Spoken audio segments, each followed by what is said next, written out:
Hello કચ્છના કચ્છવાસીઓ, રાધે રાધે, જય શ્રી કૃષ્ણ। તો આજે આપણને ફરી પાછા ઓર્ડર આવી ગયા છે ચંદન ડિટેન સોપના। તો આ છે આપણે ચંદન લઈ લીધું। હવે તમને બતાડીએ ચંદન કેટલી માત્રામાં આપણે લેશું। તમે જોઈ શકો છો ચંદન લેશું આપણે પહેલાં। ચંદન આવી ગરમીમાં આપણા સ્કિન માટે ઠંડુ ગણાય છે। ચંદન આપણે ભરપૂર ક્વોન્ટિટીમાં લઈ લીધું છે। હવે છે આપણે કોફી પાવડર લેશું। કોફી પાવડર ટેનિંગ અને દાગ ધબ્બા માટે બહુ સારી ગણાય છે। થોડી સ્ક્રબિંગ પણ આવે છે એનાથી।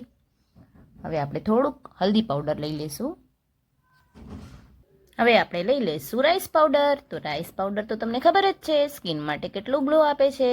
તો આ લઈ લીધું આપણે રાઈસ પાવડર 1.5 ચમચી જેટલું।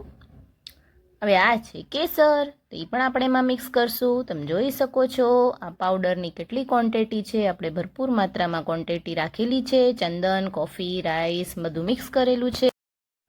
તમે જોઈ શકો છો આની પાવડરની ક્વોન્ટિટી। હવે આપણે આ બધો જ પાવડર આમાં મિક્સ કરીશું।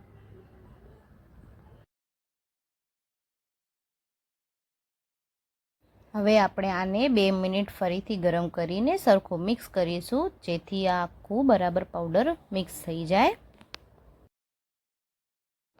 તો હવે આપણું બધું રેડી થઈ ગયું છે। હવે આપણે લઈ લેશું એને મોલ્ડમાં। આપણે મોલ્ડમાં સોપ નાખી દઈએ। તો જોયું। હવે તમે વિચારો કે આ ચંદન અને કોફી પાવડરથી આટલું ભરપૂર ક્વોન્ટિટીમાં પાવડર છે તો સાબુનું રિઝલ્ટ કેવું હશે।